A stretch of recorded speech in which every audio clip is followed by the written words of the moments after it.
Very good evening बच्चों। आज मैं फिर से लेके आया हूँ आपके लिए प्रैक्टिस सेट नंबर 2 और बाल विकास के लिए लेके आया हूँ। आइए आगे बढ़ते हैं। आज फिर से डिस्कस करेंगे हम लोग रोज़ की तरह इवनिंग टाइम में। आगे आज डिस्कस करेंगे 10 क्वेश्चन के बारे में। आइए आगे बढ़ते हैं। चाइल्ड डेवलपमेंट एंड पेडागोजी या बाल विकास कह सकते हैं इसे। 11वें नंबर क्वेश्चन की तरफ आगे बढ़ते हैं।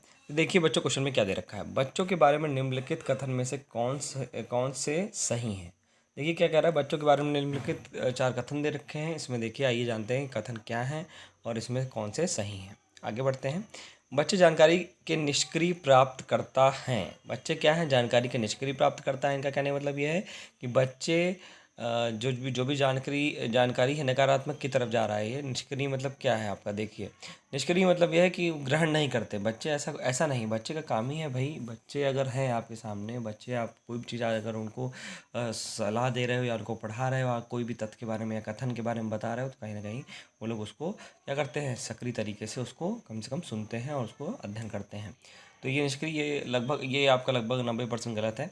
आगे बढ़ते हैं। बच्चे समस्या समाधान करता है। भाई सीधी सी बात है, उनके पास ये 80% सही है, क्योंकि बच्चे समस्या का कुछ ना कुछ तो हल निकालने की कोशिश करते हैं। उनके सामने अगर कोई भी दिक्कतें आई, सभी सपोज़ करिए जैसे घर में ही हैं बच्चे, अगर गलती कर देते हैं, कोई भी चीज़ कर देते हैं या कोई भी उनसे गलती हो जाती है, अक्सर वो उससे उभरने की कोशिश ज़रूर करते हैं। तो समाधानकर्ता के नाम इनको कहा जा सकता है। बच्चे वैज्ञानिक शोधकर्ता होते हैं। बात बात सही है। बच्चे देखिए, कोई भी चीज़ आप अगर कोई नई चीज़ बताई तो बच्चे ज़रूर तर्क वितर्क उनके दिमाग में होता है। कुछ लोग बाहर से उजागर करते हैं, कुछ लोग अंदर से उजागर नहीं कर पाते हैं, लेकिन उनके दिमाग में कुछ ना कुछ अलग चीज़ें उसके बारे में घूमती रहती है। तो ये भी कुछ हद तक सही है। और बच्चे पर्यावरण के सक्रिय अन्वेषक हैं। सक्रिय अन्वेषक हैं मतलब, देखिए इसका मतलब यहाँ इसका तात्पर्य क्या है। बच्चे पर्यावरण के सक्रिय अन्वेषक हैं मतलब बच्चे हमारे समाज का एक ऐसा भाग है जो क्या है, बच्चे पर्यावरण के लिए सक्रिय अन्वेषक ऐसे माने गए हैं कि पर्यावरण के हिसाब से देखिए, अगर वो बच्चों पूरे क्या कहते हैं हमारे जीवन काल में बूढ़ों और वयस्कों और छोटे बच्चों की अपेक्षा, छोटे बच्चों में अक्सर ये आपने देखा होगा, कीड़े मकोड़ों को लेकर के या पौधे वगैरह को लेकर के वो लोग के अंदर जो उत्सुकता रहती है, उनको क्या कहते हैं पर्यावरण को बचाने की, वो उसके मुताबिक एक या तो फिर ये बहुत सी ज़्यादा वृद्ध लोगों के अंदर होती है, मध्यम वर्ग के अंदर इतना ज़्यादा नहीं होती। मतलब बात करूँगा मैं उम्र के हिसाब से, तो ये भी चीज़ आपका 90% सही है। तो बच्चे के अंदर सक्रियता देखी जा सकती है पर्यावरण के प्रति। तो यहाँ के जो इसका उत्तर हो जाएगा हमारा बच्चों, क्या हो जाएगा, दूसरा भी आपका कथन सही है, तीसरा भी सही है, चौथा भी सही, पहला एक नहीं सही है। तो ये आपका हो जाएगा उत्तर बी हो जाएगा। आगे बढ़ते हैं बच्चों, आगे बढ़ते हैं 12वें क्वेश्चन की तरफ। आइए आगे बढ़ते हैं। आइए जानते हैं। दे रखा है, विद्यार्थी में प्रत्यात्मक विकास को प्रोत्साहन देने के लिए निम्नलिखित में से कौन सी विधि सबसे प्रभावी है। आइए जानते हैं। तो पुराने प्रत्ययों से किसी भी संदर्भ के बिना नए प्रत्ययों को अपने आप समझा जाना चाहिए। देखिए, पुराने प्रत्यय से किसी भी संदर्भ के बिना नए प्रत्ययों को, देखिए संदर्भ के बिना आप किसी भी चीज़ को समझ नहीं सकते हो। ठीक है, समझा जाना चाहिए। जैसे अगर पुराने प्रत्यय हैं, कोई भी चीज़ है, अगर संदर्भ नहीं है वहाँ पे, तो अपने आप उसको क्या कर सकते हो, आप खुद से उसको नहीं समझ सकते हो। ठीक है, आगे बढ़ते हैं बच्चों। याद करने के लिए तो ये नकारात्मक की ओर लेके जा रहा है, और क्या कहते हैं संदर्भ के बिना, सीधी सी बात है, संदर्भ भी नहीं होगा तो सीखने को क्या मिलेगा और क्या आप समझने की कोशिश कर पाएंगे। आइए आगे बढ़ते हैं। याद करने के लिए कहकर विद्यार्थियों के गलत विचारों को सही विचारों में बदलना। देखिए, अगर देखिए मतलब ये दोनों सेंटेंस देखिए, याद भी करने के लिए कह रहा है, कहकर विद्यार्थियों के गलत विचारों को आप सही विचारों में बदल तो सकते हैं। ये भाई आपका कार्य है, शिक्षक या शिक्षक का कार्य है, लेकिन सब प्रत्यात्मक विकास में ये चीज़ नहीं आती है। आप ये नहीं कह सकते हो विद्यार्थी को आपने कह दिया भाई ऐसा है बच्चों, इस चीज़ को ऐसे कर लो, उसके बाद फिर आपको कोई उत्तरदायी नहीं, ऐसा नहीं होना चाहिए। बल्कि आपको उनको एक दोस्त की तरह, हमेशा एक गाइडेंस की तरह उनके साथ हमेशा रहना चाहिए। आगे बढ़ते हैं विद्यार्थियों। तो ये भी नकारात्मक की तरफ थोड़ा जा रहा है, मतलब पूरी तरह से सही है 50 से 60%, लेकिन नहीं कह सकते पूर्ण रूप से सही उत्तर है आपका। आगे बढ़ते हैं बच्चों, सी वाला कथन देखते हैं। विद्यार्थियों को बहुत से उदाहरण देना और तर्क शक्ति उनकी उन्हें तर्क शक्ति की ओर क्या करना, उनके तर्क शक्ति की ओर, एक सेकंड नेट ऑफ कर देते हैं तो ज़्यादा बेटर रहेगा। तो देखिए, याद करने के लिए कहकर विद्यार्थियों को गलत से सही विचारों में बदलना। वही विद्यार्थियों को क्या है, याद करने के लिए कहकर विद्यार्थियों के अंदर क्या है, गलत विचार जो होते हैं उनको सही विचारों में बदलना, ये आपका काम है। ये तो हो गया था, ये मैंने बताया था। विद्यार्थियों को बहुत से उदाहरण देना, तर्क शक्ति उनको, मतलब देखिए हमारे अंदर शिक्षक का काम ही है, शिक्षिका का काम ही है कि बच्चों के अंदर तर्क शक्ति का उजागर करना, तर्क शक्ति को उत्पन्न करना और तर्क शक्ति उनकी बढ़ाना। किसी भी चीज़ को, जैसे किसी चीज़ को उन्होंने देखा, पेन या पेंसिल को देखा, वो उसकी तरफ क्या तर्क कर रहे हैं, क्या तर्क वितर्क कर रहे हैं, उनकी सोच कहाँ तक जा रही है और क्या उनकी कलात्मकता कितनी है, उनकी काल्पनिक शक्ति कितनी है, इस चीज़ को जानना बहुत ही ज़रूरी है। तो ये हो जाएगा हमारा 90% सही है ये। और जब तक विद्यार्थियों में वांछित संप्रत्यात्मक परिवर्तन ना हो जाए तब तक दंड का उपयोग करना चाहिए। देखिए, ये तो सरासर दंड वगैरह का प्रयोग वैसे भी नहीं करना चाहिए। ये हमारा क्या हो जाएगा, ये नकारात्मक हो जाएगा, तो हमारा उत्तर सही नहीं होगा। तो हमारा इसका उत्तर हो जाएगा हमारा हो जाएगा सी। आगे बढ़ते हैं बच्चों, बात करेंगे क्वेश्चन नंबर 13 की। 13, प्राथमिक विद्यालय के बच्चे उस वातावरण में सबसे प्रभावी ढंग से सीखेंगे जहां उनकी संवेगात्मक आवश्यकताओं की पूर्ति होती है। तो देखिए, कहने का मतलब ये है, और वे अनुभव करते हैं और कि वे महत्वपूर्ण हैं। सीधी सी बात है। देखिए, प्रैक्टिकल जिसे कहते हैं करके सीखने वाली शिक्षा, मैंने आपको पहले ही बताया है। संवेगात्मक आवश्यकताओं की पूर्ति, अगर उनकी जो आवश्यकताएं हैं पढ़ने के लिए, जैसे भाई जो उनको प्रैक्टिकल चीज़ें मिल रही हैं सारी चीज़ें, तो उनका जो क्या कहते हैं, उनकी जो उत्सुकता है, उनका जो आत्मविश्वास है किसी काम के प्रति, बहुत ज़्यादा बढ़ जाएगा। आगे बढ़ते हैं बच्चों, तो ये लगभग 90% सही है। उस वातावरण में सबसे प्रभावी ढंग से सीखेंगे जब उनको करके सीखने का मौका मिलेगा। यह जहाँ शिक्षक एक एकाधिकारवादी है और स्पष्ट आदेश देता है कि क्या किया जाना चाहिए। एकाधिकारवादी मतलब और स्पष्ट आदेश दे रहा है भाई, ऐसा आप पूर्ण रूप से उनके ऊपर आप दबाव नहीं डाल सकते। ये दबाव नहीं डालना चाहिए बच्चे के ऊपर कि भाई ये चीज़ करो बेटा, इस चीज़ को ऐसे ही करिए, आप दूसरे तरीके से मत करिए। तो ऐसा नहीं है, बच्चे को उसको अवसर देना चाहिए, उसका आत्मविश्वास आपको बढ़ाना चाहिए। अगर वो जिस ढंग से वो कर रहा है उस काम को, किसी भी कार्य को, उसमें आप ये जानने की कोशिश करिए वो ऐसा क्यों कर रहा है, उसके पीछे कारण क्या है और वो उसको कितने कलात्मक तरीके से कर रहा है। तो ये भी आपका उत्तर सही नहीं है। क्योंकि एकाधिकारवादी कह रहा है और क्या कहना चाहिए, स्पष्ट तरीके से आदेश की, मतलब थोड़ा सा एक तरीके से ये हो रहा है कि थोड़ा सा ज़बरदस्ती टाइप का। तो ये उत्तर आपका सही नहीं होगा। सी, आइए जानते हैं, जहाँ मूल रूप से पढ़ने लिखने और गणित का संज्ञानात्मक कुशलताओं पर ही ध्यान का केंद्र होता है और बदल दिया जाता है। तो आइए जानते हैं, जहाँ मूल रूप से पढ़ने लिखने और गणित की संज्ञानात्मक कुशलताओं पर ही ध्यान का केंद्र होता है, तो क्या कहलाता है हमारा, और बल दिया जाता है, तो क्या कहलाता है, कुशलताओं पर ही ध्यान दिया जाता है, केंद्र होता है और बल दिया जाता है। देखिए, बल देना ये नकारात्मक वर्ड हो गया। पहली बात तो यहाँ पे नकारात्मक चीज़ का उपयोग किया गया है। और जहाँ मूल रूप से पढ़ने लिखने और गणित की संज्ञानात्मक कुशलताओं पर ही ध्यान देना, कोई ज़रूरी नहीं है कि भाई बच्चे को गणित नहीं आ रहा, कोई ज़रूरी नहीं है कि भाई वो उसके अंदर कोई ना कोई कुशलता नहीं है, उसके अंदर कोई कौशल नहीं है, ऐसा नहीं कह सकते हो आप। तो ये नकारात्मक है, तो ये आपका उत्तर सही नहीं होगा। आगे बढ़ते हैं, जहाँ ये कथन आपका सही नहीं है, जहाँ लगभग 95%। आगे बढ़ते हैं, जहाँ शिक्षक सारे अधिगमों में आगे होता है और विद्यार्थियों से निष्क्रिय रहने की अपेक्षा करता है। जहाँ शिक्षक सारे अधिगमों में आगे होता है, मतलब शिक्षक ही आगे है, हर चीज़ वही सुन रहे, वही बता रहे हैं, वही सुन रहे हैं, बच्चे ज़्यादा ध्यान नहीं दे रहे हैं और विद्यार्थी से निष्क्रिय रहने की अपेक्षा करता है और कोशिश करता है कि भैया ऐसा है, मैं पढ़ा रहा हूँ, शिक्षिका पढ़ा रही है और बच्चे सिर्फ और सिर्फ ऐसे चुपचाप फिंगर पे लिप्स पे फिंगर रख करके चुप होकर के, मौन होकर के कक्षा में बैठे रहें। तो ये बिल्कुल भी सही नहीं है, इसमें बच्चों के अंदर कोई भी विकास नहीं होगा। तो आपका उत्तर क्या हो जाएगा, इसका उत्तर आपका हो जाएगा बच्चों, इसका उत्तर आपका हो जाएगा ए। आगे बढ़ते हैं बच्चों, बात करेंगे अगले क्वेश्चन की। अगले क्वेश्चन की तरफ बढ़ते हैं। 14 क्वेश्चन नंबर 14। एक बच्चा खिड़की के सामने एक कौवे को उड़ता हुआ देखता है और कहता है, एक पक्षी इससे एक पक्षी कहता है, बच्चे के विचार के बारे में अब क्या पता चलता है। बच्चे की स्मृति पहले से भंडारित होती है। बच्चे स्मृति क्या होती है हमारी, भंडारित होती है। अब देखिए, भंडारित होती है भाई, भंडार तो होता है, उनकी स्मृतियाँ पहले से भंडारित, मैं ये नहीं कह सकता आप पहले से उसके दिमाग में है भाई जो उड़ता है वो पक्षी ही है। और क्या कहते हैं कौवा पक्षी है, और क्या कहते हैं स्मृति, मतलब इसका मतलब क्या है, पहले से निर्धारित है, पहले से उसको सब चीज़ पता होता है, ऐसा नहीं। बच्चे को धीरे धीरे पता चलता है बचपन से। कोई भी ऐसा नहीं है जो पहले से ही मतलब जैसे ही पैदा हो उसको सारी चीज़ें पता हो। तो आप ये कथन आपका पूरी तरीके से सही नहीं माना जाएगा। आगे बढ़ते हैं बच्चों। बच्चों में पक्षी का प्रत्यय विकसित हो चुका है। पक्षी का प्रत्यय विकसित हो चुका है, मतलब उनका कहने मतलब भाई पक्षी है तो कौवा होगा, ये पहले से उनके दिमाग में है।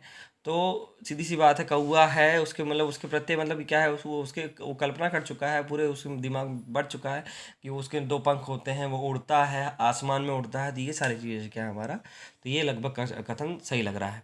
आगे बढ़ते हैं। बच्चों ने अपने अनुभव बताने के लिए भाषा के कुछ उपकरणों का विकास कर लिया है। इनका कहने का मतलब ये है, देखिए कि बच्चों ने अपने अनुभव को बताने के लिए भाषा का उपकरणों का विकास कर लिया, कि भाई उसने अपने अनुभव को बताया कि ऐसा जब भी मैं देखता हूँ पक्षी ही रहता है अक्सर। तो ये चीज़, तो ये कोई ज़रूरी नहीं है। कभी कभी देखिए लोग बच्चे ये भी हो जाता है, कभी कभी गलती कर जाते हैं, क्या कहते हैं आपका, अगर प्लेन वगैरह आसमान में उड़ती रहती है, स्काई वगैरह में उड़ती रहती है, तो क्या करते हैं उसको भी देख करके सोचते हैं बच्चे, कहते हैं कि ये देखिए पक्षी उड़ रही है। पक्षी एक्चुअली वो नहीं होती है। तो इसका उत्तर क्या हो जाएगा हमारा, स्पष्ट तरीके से हो जाएगा सिर्फ और सिर्फ दूसरा वाला, जो कि है हमारा ये। बच्चों में पक्षी का प्रत्यय विकसित हो चुका है। आगे बढ़ते हैं बच्चों। क्वेश्चन नंबर 15 की बात करेंगे। कोई शिक्षिका अपने विद्यार्थियों को कहे कि उन्हें भीतरी प्रेरणा के साथ कार्य करने के लिए प्रोत्साहित कर सकें। तो आइए जानते हैं। चलो, इसे अपने विद्यार्थी को क्या कहे कि उन्हें भीतरी प्रेरणा के साथ कार्य करने के लिए प्रोत्साहित कर सकें। आइए जानते हैं। चलो, इसे उसके करने से पहले समाप्त कर लो। मतलब ये तुलनात्मक तरीके से, कोई ज़रूरी नहीं है तुलना करने की कि भाई उससे पहले करने की, मतलब हाँ हो सकता है आप उसके अंदर थोड़ा सा ये कर सकते हो, कंपटीशन वगैरह का माहौल बना सकते हो, लेकिन कोई ज़रूरी नहीं है कि इसे इतना कहने से उन अंदर प्रेरणा या प्रोत्साहन या आत्मविश्वास जाग उठे। तुम उसके जैसे क्यों नहीं हो सकते? देखो देखो, उसने इसे एकदम ठीक कर दिया। तुम उसके जैसे क्यों नहीं हो सकते? देखो, उसने इसे एकदम ठीक कर दिया। अब देखो, फिर से आप तुलनात्मक की तरफ जा रहे हैं कि उसने वो कर सकता है तो आप क्यों नहीं कर सकते। कोई ज़रूरी नहीं है। देखिए, सबके अंदर अपना हर एक, कोई ज़रूरी नहीं है हर एक बच्चा एक जैसा हो। किसी का किसी चीज़ में सामर्थ्य अच्छा है, किसी का किसी चीज़ में अच्छा कौशल है। तो ये नहीं, ये कथन आप सही, पूर्ण रूप से सही नहीं कह सकते हो। आगे बढ़ते, काम जल्दी पूरा करो, तुम्हें एक टॉफ़ी मिलेगी। भाई, आप प्रोत्साहित तो कर रहे हो कि ये काम कर लोगे तो आपको टॉफ़ी मिलेगी, लेकिन पूर्ण रूप से सही नहीं है, क्योंकि हर बार के लिए आपको पुरस्कार देना वो अधीन हो जाएगा। जब तक आप कोई ना कोई उसको पुरस्कार नहीं दोगे तब तक वो काम करना भूल ही जाएगा। आगे बढ़ते हैं। इससे करने की कोशिश करो, तुम सीख जाओगे। देखिए, इसे करने की कोशिश करो, जब इसको कोशिश करोगे धीरे धीरे आप सीख जाओगे। करके सीखने वाली थी कि देखिए, मैंने कई बार आपको बताया, करके सीखने में जो बच्चे ही नहीं, हम भी, जो भी हम आप बड़े जो जितने भी हैं, जो करके सीखता है उसका जो अनुभव होता है वो और उस चीज़ की अपेक्षा उतना मतलब सटीक होता है। तो इसका उत्तर क्या हो जाएगा हमारा बच्चों? इसका उत्तर हो जाएगा आपका डी। आगे बढ़ते हैं बच्चों, बात करेंगे क्वेश्चन नंबर 16 की। कोई शिक्षिका अपने विद्यार्थियों के अध्ययन के लिए अध्ययन करने हेतु क्या कर रही है? देखिए, आंतरिक रूप से उत्प्रेरित करने के लिए क्या कर रही है, कैसे प्रोत्साहित कर सकती है, आइए जानते हैं। उनमें चिंता और डर पैदा करके। देखिए, नकारात्मक हो गया, सीधा सीधा ये उत्तर हमारा नहीं होगा। प्रतियोगितात्मक परीक्षण से प्रतियोगिता कराना, जैसे कंपटीशन वगैरह कराना। कोई ज़रूरी नहीं हमेशा कंपटीशन करा के ही आप क्या कह सकते हो, आप अध्ययन करने हेतु आंतरिक रूप से उनके अंदर प्रेरणा प्रोत्साहित कर सकते हो। व्यक्तिगत लक्ष्य, सेकंड, हाँ, व्यक्तिगत लक्ष्य निर्धारित करने और उनमें निपुणता में उन्हें मदद देकर। व्यक्तिगत लक्ष्य निर्धारित कर लिया आपने और उनमें निपुणता पाने में उन्हें मदद करके। सीधी सी बात है, वैसे लक्ष्य निर्धारित कर दिया, भाई हमें डॉक्टर बनना है, हमें इंजीनियर बनना है, हमें इतना नंबर लेके आना है, और उन्हें निपुणता पाने से मैं उनको पूरी उनको दिशा निर्देश देते हुए उनको एक गाइडेंस देना, उनको दोस्त की तरह उनको क्या करना, उनको अच्छी तरह से समझाना और उनको उस दिशा में अच्छी तरह से आगे बढ़वाना। आगे बढ़ते हैं, एक चीज़ और देख लेते हैं, ये पूर्ण रूप से सही लग रहा है कुछ हद तक। 90%। साफ दिखाई पड़ने वाला इनाम देकर, जैसे टॉफ़ी, नहीं, कोई ज़रूरी नहीं है हमेशा। मैंने थोड़ी देर पहले इसके पहले वाले क्वेश्चन में भी बताया कि इसका जो हमेशा अगर आप पुरस्कार के अधीन बना देंगे बच्चों को, तो क्या हो जाएगा, जब तक आप पुरस्कार नहीं देंगे तब तक वो काम पूर्ण तरीके से नहीं करेंगे।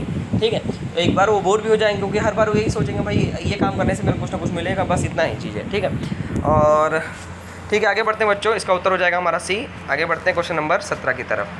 किसी प्रारंभिक कक्षा में प्रभावशाली शिक्षक का उद्देश्य विद्यार्थियों को उत्प्रेरित करना होगा। तो आइए जानते हैं, सीखने के लिए जिससे वे जिज्ञासु बने और सीखने के लिए ही सीखना पसंद करें। देख लीजिए, सीखने के लिए सीखना पसंद करिए। देखिए, लोगों के अंदर मतलब बच्चों के अंदर एक चीज़ ऐसा करना है आपको, शिक्षक या शिक्षिका का काम क्या होना चाहिए, कर्तव्य क्या होना चाहिए कि बच्चों के अंदर जिज्ञासु बनाना, बच्चों को किसी भी चीज़ को जानने के लिए क्या उत्सुक रहें वो लोग। जैसे ही आप कोई चीज़ आप उनके सामने प्रेजेंट करें, उनके सामने दिखाएं, दर्शाएं, तो उनके अंदर उत्सुकता बनी रहे कि भाई इनके पीछे, इस चीज़ के पीछे है क्या। ठीक है, इसके बाद आगे बढ़ते हैं बच्चों। तो ये 90% हमारा सही लग रहा है। आगे बढ़ते हैं, रट कर याद करने के लिए वे प्रत्यास्मरण करने में अच्छे बने। मतलब देखिए, ये वही हो गया एक तरीके से रटंती विद्या, और क्या कहते हैं, रट करके किसी भी पेपर को वगैरह को दे देना, और जैसे ही काम ख़त्म हो जाए उसके बाद उसको भूल जाना। तो ये सही नहीं है। दंडात्मक उपायों का प्रयोग करके जिससे वे शिक्षक का सम्मान करें। कोई ज़रूरी नहीं है, मैंने आपको पहले ही बता चुका हूँ कि शिक्षक या शिक्षिका जानबूझ कर दंडात्मक तरीके से अगर आप चाह रहे हैं कि आपको रिस्पेक्ट करें, मत करें, ऐसा कुछ नहीं है। आप अपने तरीके से आप उनको पढ़ाते रहिए, अपने आप बच्चे अपना वो करेंगे। तो ये भी दंडात्मक तरीका भी नकारात्मक की ओर लेके जा रहा है, तो हमारा तरीके सही नहीं होगा, ये कथन सही नहीं है हमारा। आगे बढ़ते हैं, ऐसे काम करने के लिए जिससे परीक्षा के अंत में वे अच्छे अंक पा सकें। ऐसे काम करने के लिए जिससे वे परीक्षा में ऐसे काम बताइए कि जिसमें अच्छे अंक पा सकते हैं। मैं आपको पहले ये भी जान रहे हैं आप कि देखिए, अंक पाना ही सब कुछ नहीं होता है। आपको ज्ञान कितना है, आगे जा कर के आप नौकरी वगैरह के लिए जा रहे हैं, आप कोई एंट्रेंस वगैरह दे रहे हैं, तो आपके अंदर सिर्फ और सिर्फ अंक पा लेना ही चीज़ नहीं है, आपने कितना सीखा उस चीज़ को, ये होना बहुत ज़रूरी है। तो सीखने के या पसंद करना, जिज्ञासु बनाना, ये इसका उत्तर हो जाएगा। तो इसका उत्तर हो जाएगा हमारा, क्या हो जाएगा बच्चों, ए हो जाएगा। आगे बढ़ते हैं बच्चों, बात करेंगे क्वेश्चन नंबर 18 की। निम्नलिखित में से कौन सा उदाहरण विद्यालयों की प्रथा का है? आइए जानते हैं। निरंतर तुलनात्मक मूल्यांकन, कौन सा उदाहरण किसका? प्रभावशाली मिस हो रहा था। प्रभावशाली विद्यालय की प्रथा है। निरंतर तुलनात्मक मूल्यांकन, कोई ज़रूरी नहीं है। अभी मैंने आपको बताया, बच्चों के बीच में हमेशा आप तुलना मत करिए। मैंने हर एक के अंदर एक नया कौशल, एक अलग कौशल, अलग ऊर्जा होती है जो कि उसको प्रेरित करती है उसके कार्य की तरफ। आगे बढ़ते हैं, शारीरिक दंड देना, कोई ज़रूरी नहीं है आप शारीरिक दंड से ही उनको क्या कर सकते हैं, आप उनको कंट्रोल करें या उनसे कहें कि भाई ये काम कर लीजिए, तो ये भी उत्तर आपका सही नहीं होगा।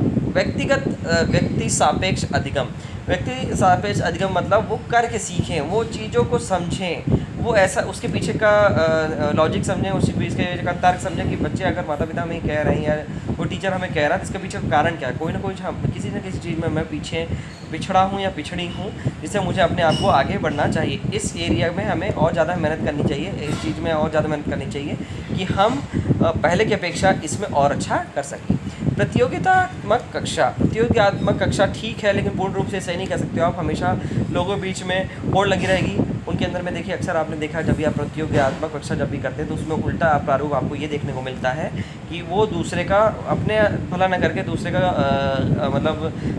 गड़बड़ करने की कोशिश करते हैं। तो ये आप पूर्ण तरीके से सही नहीं कह सकते हैं। इसका उत्तर क्या होगा हमारा, पूर्ण रूप से सकारात्मक क्या होगा, इसका होगा आपका सी, जो कि आपका व्यक्ति सापेक्ष अधिगम।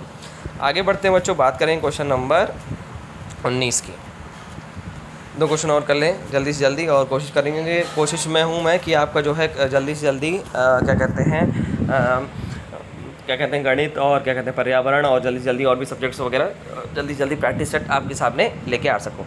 ठीक है, आगे बढ़ते हैं क्वेश्चन नंबर 19। विकास का शीर पदाभिमुख दिशा सिद्धांत व्याख्या करता है कि विकास इस प्रकार आगे बढ़ता है। आइए जानते हैं। सामान्य से विशिष्ट कार्यों की ओर भाई शेर पदाभिमुख दिशा मतलब ये नहीं हो सकती, ये नहीं है। विकास इस प्रकार आगे बढ़ता है। देखिए विकास किस तरह से आगे बढ़ता है, पहले छोटा होता है फिर धीरे धीरे करके बड़ा होता है। तो आइए जानते हैं। समान से विशिष्ट की ओर, सामान्य से विशिष्ट की ओर जा रहे हैं आप, लेकिन आप ये नहीं कह सकते हो कि वही अंत है, तो ये पूर्ण रूप से सही नहीं होगा। पिंड से एकीकृत कार्यों की ओर, विभिन्न बहुत ज़्यादा अलग अलग कार्य हैं, उसके बाद एकीकृत एक होता है ऐसा कार्य जो आपका मेन ध्येय है उसकी तरफ बढ़ना, ये भी आप एक तरीके से पूर्ण रूप से सही नहीं कह सकते हैं। सिर से पैर की ओर, सिर देखिए शिरः पदाभिमुख, मतलब देखिए इसका मतलब ही क्या होता है, शिर, शिरः जहाँ कह रहा है, शिर का मतलब क्या होता है हमारा, शिर का मतलब होता है आपका सिर, आपका मस्तक, मस्तक से कोई भी चीज़ शुरू करना, मतलब आपके ऊपर से लेकर नीचे तक कार्यों को शुरू करना, मतलब अपने दिमाग को कंठस्थ करना, धीरे धीरे अपने शरीर के अंगों को उस चीज़ के लिए उसको चेतना प्रेरित करना और आत्मविश्वास जगाना, जिससे कि हमारा पूरा शरीर ऊपर से लेकर ध्यान से लेकर के पूरा जो फिजिकल है और मेंटल है दोनों तरीके से हम उस काम में लग सकें, मतलब मानसिक तरीके से और भौतिक तरीके से हम अपने शरीर के साथ, अपने मानसिकता के साथ हम किसी भी कार्य के अंदर घुस सकें और उसको पूर्ण तरीके से उसको क्या कर सकें, उसका समापन कर सकें। आगे बढ़ते हैं बच्चों, तो इसका उत्तर क्या हो जाएगा हमारा, एक कथन और है, ग्रामीण से शहरी क्षेत्र की ओर, ये आप नहीं कह सकते हो ग्रामीण से क्षेत्र से शहरी की ओर, भाई ये तो एक तरीके से पूरा लीक से हट गया, ये पूरा कथन ही जो है एकदम अलग है, ये आपका उत्तर नहीं होगा। आपका उत्तर हो जाएगा बच्चों, क्या हो जाएगा, आपका उत्तर हो जाएगा सिर से पैर की ओर। कन्फ्यूज मत होइएगा, सिर से पैर की ओर आपको थोड़ा सा लग रहा होगा नकारात्मक, लेकिन नकारात्मक नहीं है, इसका उत्तर सही होगा। ठीक है, आगे बढ़ते हैं बच्चों। भाषा विकास के लिए जितना क्वेश्चन आप करेंगे बच्चों, ये मत सोचिएगा जितना क्वेश्चन आप करेंगे ज़्यादा से ज़्यादा अनुभव में जानता हूँ हर चीज़, अनुभव भी एक मायने रखता है कि भाई आपका अनुभव कितना है, आपने कितना बीटीसी वगैरह डीएलएड वगैरह में और क्या कहते हैं बीपीएड और डीएलएड बीएड वगैरह में कितना ज़्यादा मेहनत करी है, किसी भी शिक्षण अधिगम, शिक्षण शास्त्र, बाल विकास, सारे विषयों में। लेकिन जितने ज़्यादा आप क्वेश्चन करते हैं प्रैक्टिकली, आप जितने ज़्यादा करके अनुभव करने वाली, जैसे अभी मैं हमेशा बताता हूँ आपको, करके अनुभव जब आप करोगे, अनुभव करने वाली और अनुभव करके सीखने वाली जो चीज़ें होती हैं वो आपको प्रैक्टिस सेट जितना ज़्यादा लगाओगे आप उतना ज़्यादा आप उसको अनुभव बढ़ता जाएगा। ठीक है, आगे बढ़ते हैं बच्चों। भाषा विकास के लिए सबसे संवेदनशील समय निम्नलिखित में से कौन सा है? आइए जानते हैं। जन्म पूर्व का समय भाषा विकास के लिए सबसे संवेदनशील निम्नलिखित में से कौन सा है? जन्म से पूर्व का समय। संवेदनशील का मतलब देखिए क्या है, संवेदनशील का मतलब क्या है कि आप पूर्ण रूप से क्या है, मतलब बचपन से पहले का समय। जन्म से पूर्व का समय, ये तो जन्म से पूर्व का नहीं कह सकते हो आप, मतलब बचपन का समय कह सकते हो आप। ठीक है, इसके बाद देखिए आइए बढ़ते हैं। मध्य बचपन का समय, मध्य बचपन का मतलब बचपन में थोड़ा सा बड़े हो गए आप, 2-3 साल के हो गए, 4-5 साल के हो गए, ऐसा नहीं। और वयस्कावस्था, वही सीधी सी बात है, ये क्या है मैंने आपको बताया, संवेदनशील का मतलब होता है सिर्फ और सिर्फ बचपन, तो वयस्कता तो आ ही नहीं सकती है। प्रारंभिक बचपन का समय मतलब आप दे सकते हो आप क्या, प्रारंभिक बचपन मतलब जैसे ही आप पैदा होने से लेकर 1 साल तक जो समय होता है, 1 या सवा साल तक जो भी समय होता है, ये क्या होता है हमारा, इसके अंदर आता है संवेदनशील विकास होता है इस समय में, और संवेदनशील से जुड़ा हुआ है, तो ये हमारा उत्तर क्या हो जाएगा, हमारा प्रारंभिक बचपन का समय हो जाएगा। ये हो जाएगा हमारा उत्तर डी। तो उम्मीद करता हूँ बच्चों आप लोगों को समझ में आ रहा होगा। जो भी चीज़ें समझ में नहीं आ रही हैं, आप कमेंट करके आप मुझे तुरंत मतलब जब भी आपको टाइम मिले आप क्या कर सकते हो, मुझे बता सकते हो, और जो भी कमियां हैं अगर आप मुझे बताते रहेंगे तो मैं कोशिश करूँगा उसको जल्दी जल्दी अपने आप को सही करके उभार करके आपको मैं ज़्यादा से ज़्यादा चीज़ें आपके लिए लेके आऊँ। ठीक है, आज के लिए शुक्रिया, thank you for today. Please like और सब्सक्राइब कर दीजिएगा कि मुझे भी थोड़ा बहुत आत्मविश्वास मिलता रहे।